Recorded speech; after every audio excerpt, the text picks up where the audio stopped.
Buenos días con todos, mi nombre es Karen Goto Bushiken, soy médico residente de ginecología y obstetricia y el día de hoy vamos a hablar sobre la preeclampsia.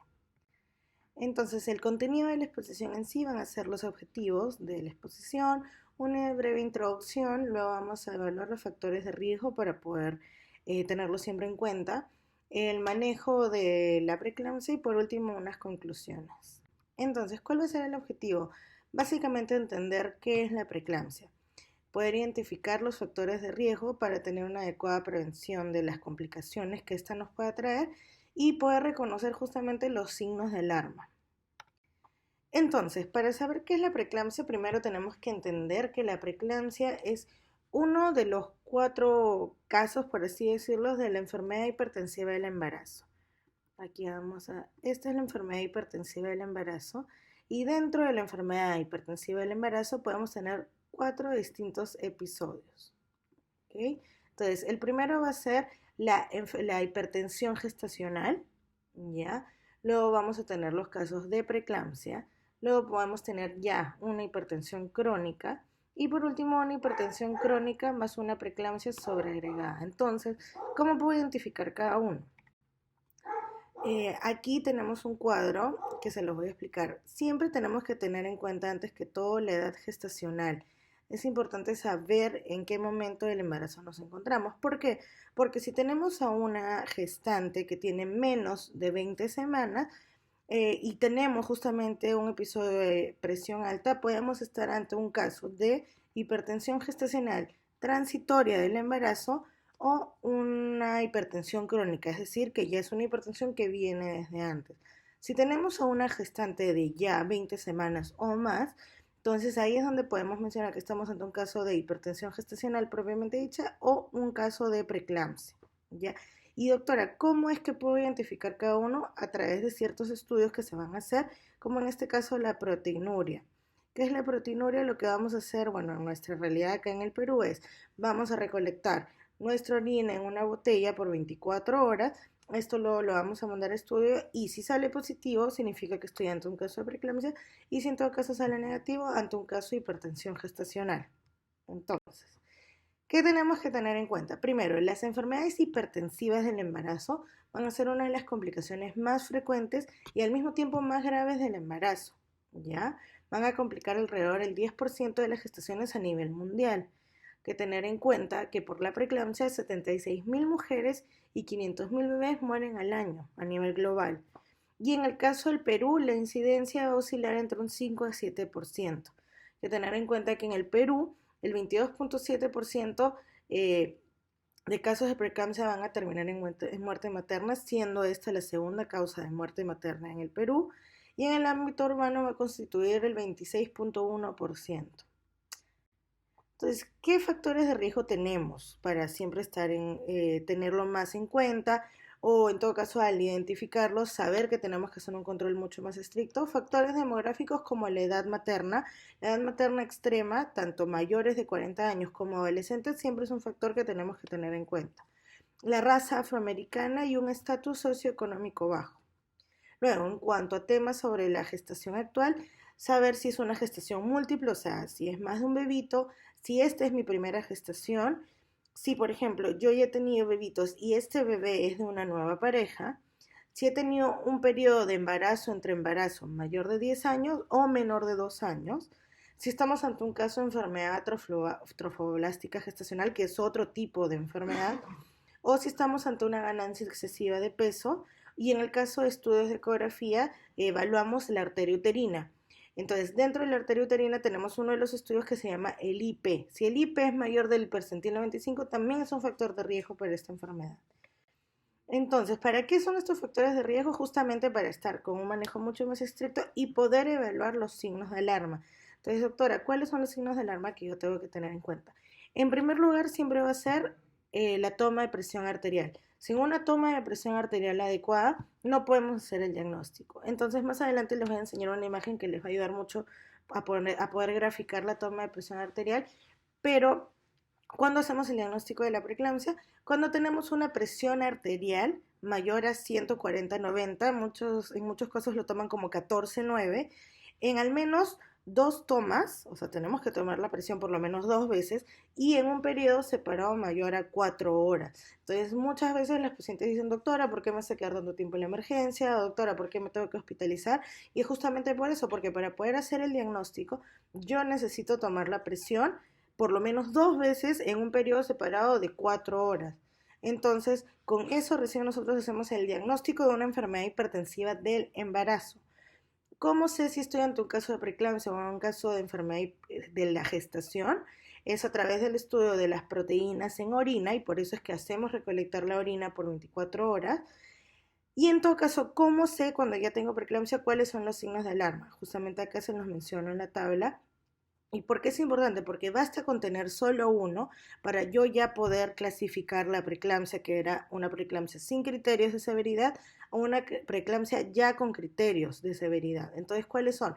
Si mi presión de todas maneras es mayor a 160, 110, o en todo caso 16/11, ya si tengo alguno de estos casos acá descritos en la última tabla. ¿Qué significa? Trombocitopenia, que mis plaquetas son menores a 100.000.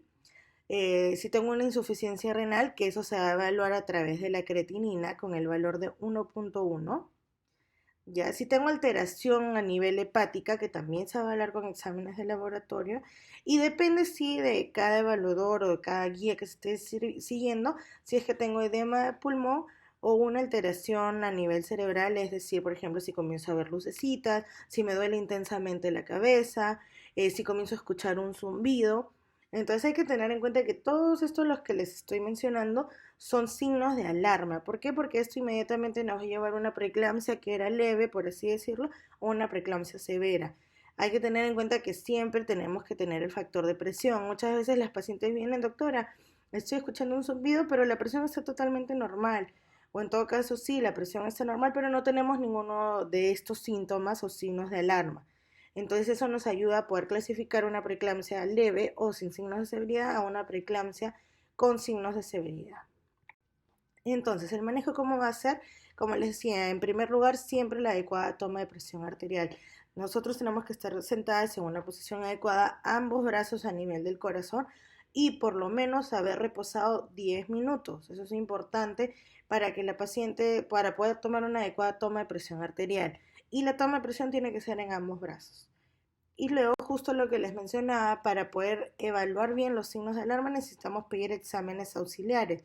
Dentro de ellos está el hemograma, el perfil de coagulación, el examen de orina, las pruebas de función hepática, las pruebas de función renal. Tenemos que tomar en cuenta la proteinuria 24 horas, que era justo el examen que les decía de recolectar su orina por 24 horas. Siempre hacer un monitoreo del bebé electrónico fetal y podemos también solicitar exámenes de imágenes como la ecografía obstétrica, el perfil biofísico del bebé. ¿Ya? Entonces, ¿qué es importante? Esto ya es un poquito más avanzado, pero que también lo deben de tener siempre en cuenta, es las medidas generales. Una vez hecho el diagnóstico de una preeclampsia sin criterios de severidad, el control se va a hacer por consultorio externo por lo menos 2 veces por semana. Y justamente ahí vamos a evaluar los signos de alarma. Si es que lo amerita el caso, se hospitalizará a la paciente y si en todo caso no, podemos seguir haciendo el control por consultorio externo, no hay ningún problema. Entonces, si tenemos una gestante de 24 semanas hasta las 37, podemos iniciar corticoides en el bebito. Eso siempre va a ser en caso del criterio del evaluador, o sea, del doctor que los esté evaluando. ¿Por qué? Porque hay casos, como les digo, que son una preeclampsia sin criterios de severidad que está yendo adecuadamente por consultorio externo, entonces no amerita el uso de corticoide.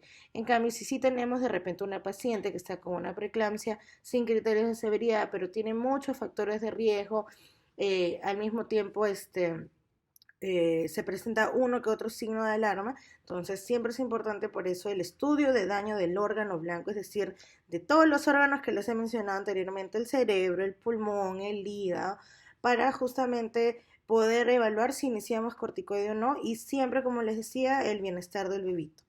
Y cuando ya tenemos una gestante de 37 semanas a más, lo que hacemos es hospitalizarla justamente para terminar el embarazo. Igual siempre está el estudio del daño que puede haber en otros órganos. ¿Ya? Entonces, las conclusiones. Hay que tener en cuenta, como les decía en un inicio, que es una complicación frecuente y grave. ¿Por qué? Porque su progresión, es decir, una paciente puede empeorar rápidamente de un momento a otro. Entonces, como les digo, pueden llegar ustedes al consultorio para una evaluación normal y justamente ahí evaluar que tenemos una presión elevada. Mientras hacemos el estudio, rápidamente puede avanzar y dañar algunos de estos órganos, lo que ya haría esto de una preeclampsia severa.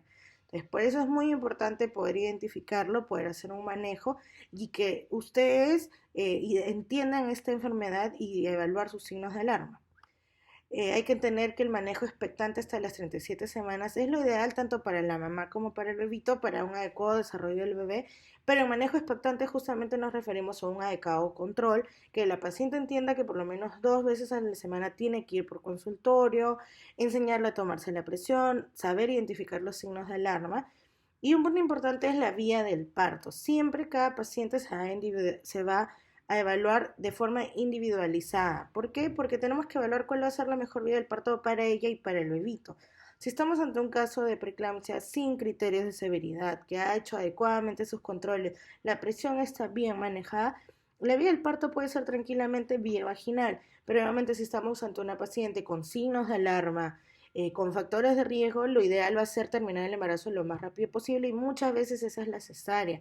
Entonces, esto es importante de entender porque muchas veces las pacientes van pensando que la única vía del parto en una preeclampsia es la cesárea y no es así. Entonces, siempre es importante la buena comunicación con su doctor, entender bien el diagnóstico, entender todo lo que se les está explicando. Y como les decía, siempre es importantísimo un adecuado seguimiento, el manejo, la educación de las pacientes y que cada caso sea individualizado. Muchas gracias.